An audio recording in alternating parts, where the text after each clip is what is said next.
নমস্কার, মহাদেব গার্ডেন থেকে আমি কল্যাণী বলছি। আপনারা কেমন আছেন? আজকে নববর্ষ, সকলকে জানাই, সমস্ত বন্ধুদের জানাই শুভ নববর্ষ। ভালো থাকবেন, খুব ভালো থাকবেন, বছরটা যেন খুব ভালোভাবে কাটে। আজকে আমি বন্ধুরা একটা লিচু গাছ নিয়ে এসেছি। ওই লিচু গাছটা দুবার আপনি আপডেট দিয়েছি। একবার যখন ফুল এসেছিল তখন শেয়ার করেছি, আবার ফুল থেকে কিভাবে আমি গুটি এনেছি সেটাও শেয়ার করেছি। আজকে লিচুগুলো একদম কালারফুল হয়ে উঠেছে, সেটা আজকে আপনাদের সঙ্গে শেয়ার করতে চাই।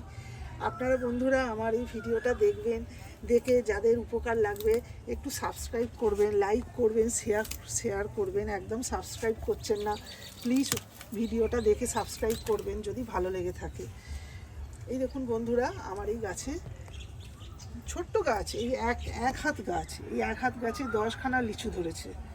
এই দেখুন বন্ধুরা, এই দেখুন কালার এসে গেছে। যাদের এখনও ছাদ বাগানে লিচু গাছে লিচু বড় হচ্ছে না, বা কালার আসছে না, বা পাকছে না, অল্পতেই ঝরে পড়ে যাচ্ছে, তাদের জন্য এই ভিডিওটা নিয়ে আসা। আপনারা কিভাবে পরিচর্যা করলে আপনারা ফুল থেকে লিচু, পুরো এরকম বড় বড় লিচু ছাদ বাগান থেকে কালেক্ট করতে পারবেন, সেই জন্য এই ভিডিও।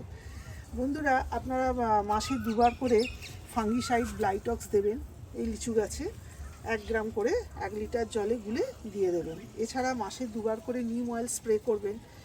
আর এই কালার, এই বড় লিচু বড় বড় হওয়ার জন্য আপনারা যারা এখনও ইমিডিয়েট 0050 স্প্রে করেননি, অবশ্যই তারা 0050 স্প্রে করে দিন। আর তার সঙ্গে সিভিড ফার্টিলাইজার আপনারা স্প্রে করুন। আর মাসে 2বার বোরন স্প্রে করবেন।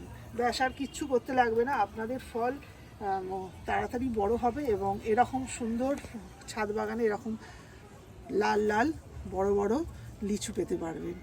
এইভাবে আপনারা গাছের পরিচর্যা করুন, দেখবেন আপনার ছাদেও এরকম লিচু ফলবে। ভিডিওটা ভালো লাগলে প্লিজ সাবস্ক্রাইব করবেন। ভালো থাকবেন, নমস্কার।